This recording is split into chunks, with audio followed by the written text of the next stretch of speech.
Yo, what is up, YouTube? Back in the garage with the RX7. Today's the day. Is it really? I mean, you're going to see it run for like 20 seconds. No, it's the day. It's going to run. I'm telling you, it should. Maybe. I don't know. Got my ECU back from... well, hand in the way.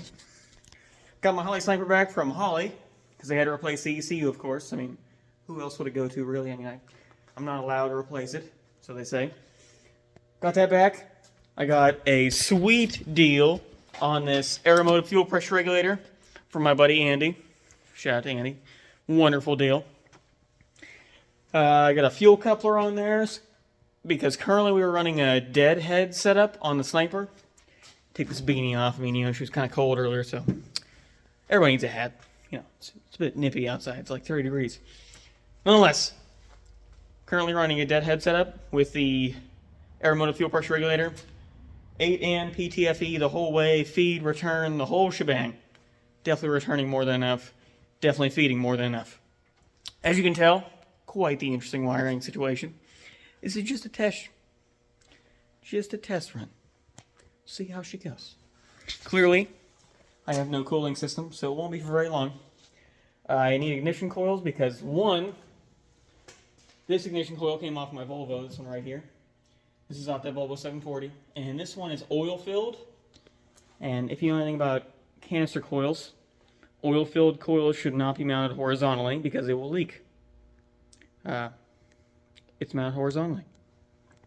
I have to get some, I believe they're MSD Blaster 2 epoxy-filled ones, or resin, or whatever it may be. That'll come along with the water pump. But massive progress. Got the new FC style fuses in there for the regulator because I have a massive alternator now. This filter may be temporary, maybe it'll stay, I don't know. I have a carb hat for it that came from this guy, naturally.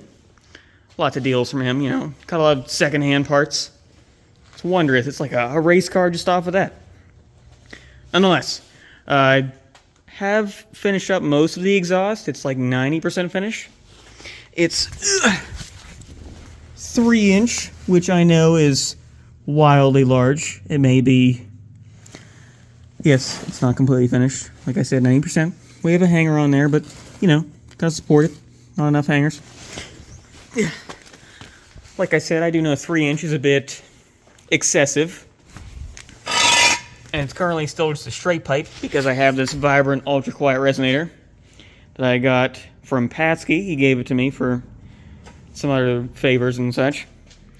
Shout out to Pat. Wonderful.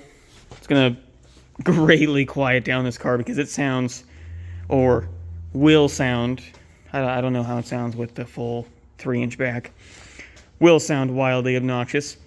Clearly I have the clutch hose on there. I had to adapt the 1980 Slave to, or no, the 1980 Master to the 2006 Slave, which really they need new names. That doesn't feel right saying that in general.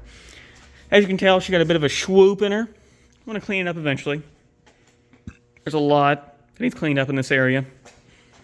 Got my fancy wiring in my oil lines, all the AN lines, the hoses, a lot of the wiring needs cleaned up. This needs to get the hell out of here, but it will come with time. Because that will probably hit the hood. Not probably, it will definitely hit the hood. The old tripod set up here, because give her a shot. I mean, what's the worst that happens? It's blown up immediately? I guess, yeah, that could be a possibility. We'll give you a look on the old interiors before I set it up for a start. Yeah. Just looks like a stock SA/FB Series 1/Series 2 rx7 inside. Got the 6-speed in here now. Super notchy. It's beautiful. First gear is the farthest away, so you don't accidentally shift into first, but it just flies into the gears. Just real snappy. Very short throw.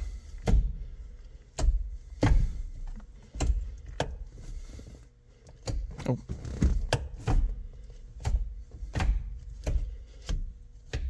Gotta go down and over for reverse. but it's a wonderful transmission. It's going to do some good work behind this beast. But yeah, I have my Holley Sniper Dash right here currently. Only temporary. We're going to figure some fancy way to mount her. But yeah, that's about it. Nothing too crazy. Just an old project car with a whole new life ahead of it. Let's get going here, though. See if we can make something happen. Make some jam. Woo! Who knows?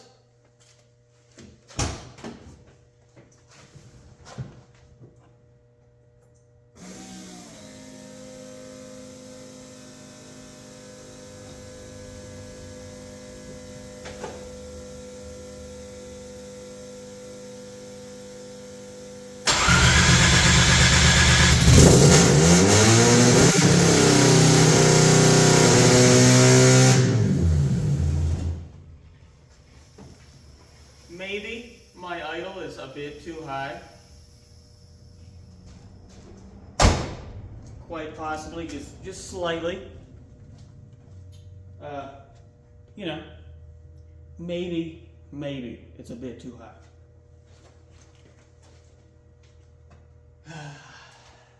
You will have that on those big jobs, you know?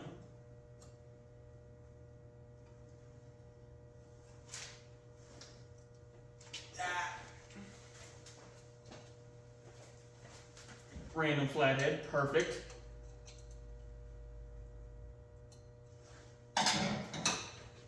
Maybe now? I don't know. Give her another go here.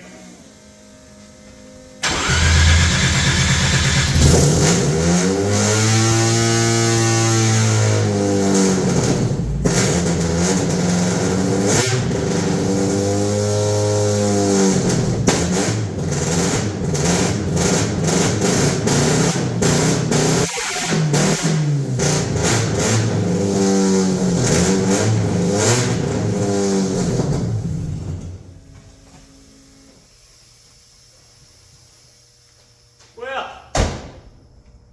I tell you what, we may have a few problems to work around. Maybe more than a few.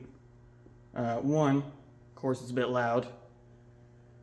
Two, the most important problem to situate: ignition timing. Because that was horrible. One, the spark plugs are completely just shite. They're garbage, genuinely. Ignition coils, definitely a major problem. But you saw it runs. How about that? Maybe it'll live. Who knows for how long? I mean, what is it, making compression on like 2 corners of the rotor? Like, I don't know, get Rob Dahm in here. That's like the top chief. Ugh. Well, I'm gonna go back to doing research, and that's about it. Yeah, we'll get some things situated here, and I'll get back to you. Hopefully we can get it running, you know, smoothly and actually idling, and not just whatever, you know, choppiness. Sounds like it's got like a cam with one of the lobes just chunked out. You know what I'm saying? Like duration and then nothing. Which I guess, you know, is the natural description of a rotary, but we're gonna situate this one. I'll get back to you. Thanks for watching. I appreciate you guys. See you in the next one.